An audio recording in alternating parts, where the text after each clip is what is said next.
Yo, and what is going on YouTube, and welcome back for another Oathbreaker Deck Tech.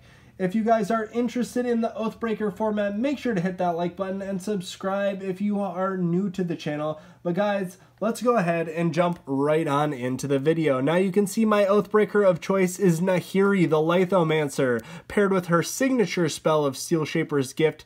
Nahiri enters the battlefield for 3 white with 3 loyalty and the following abilities. Her +2 puts a 1/1 core token onto the battlefield and allows us to attach an equipment we control to it. Her -2 brings an equipment card onto the battlefield from either our hand or the graveyard. Her -10 ability, I've never really seen it used. It puts the Stoneforge Blade onto the battlefield. It's indestructible. The equipped creature gets +5/+5 double strike, and its equip cost is 0.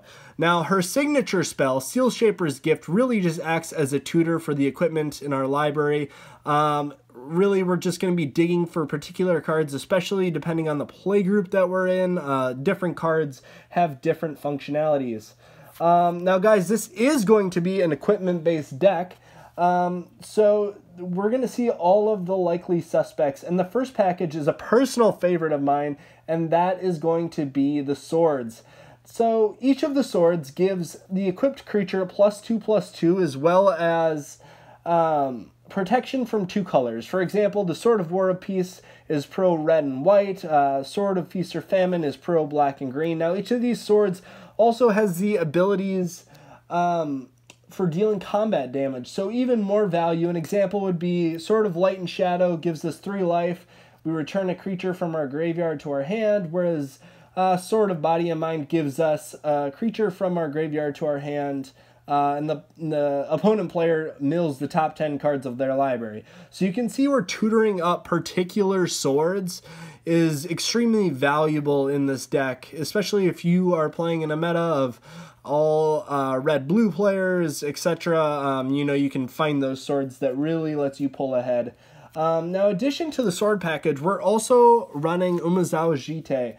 Now, guys, this is really an equipment with a couple of different abilities. Once you get the counters on the Jite, you're able to shrink enemy creatures, ramp your own creatures, just as well as gain 2 life.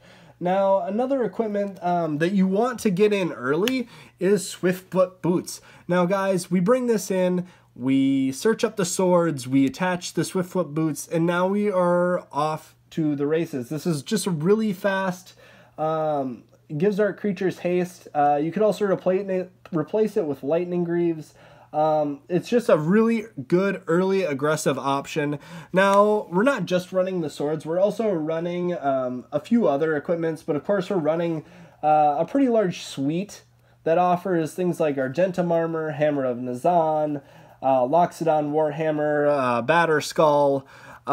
There's just a lot of good equipment in here that's very versatile and really helps stabilize the playing field. Now, guys, we've got all these equipment, so what creature package are we going to equip them to? Well, first off, we're going to use the Stoneforge Mystic for sure. She comes into play, she fetches up an equipment, and she cheats equipment into play. I mean, what is not to love about this card, besides that it is not modern legal? We're also running creatures like Loxodon Punisher. He's just an absolute beater once you start putting equipment on him. SRAM Senior Artificer, he's giving us tons of card draw. Pure Steel Paladin gives us both card draw and free equipment costs. Danitha cheapens the cost of casting these equipment, as well as she's just a very first strike Vigilance Lifelink. I mean, that's just a great package on her own. Then we also have a package of just good creatures that kind of help the deck kind of function as is.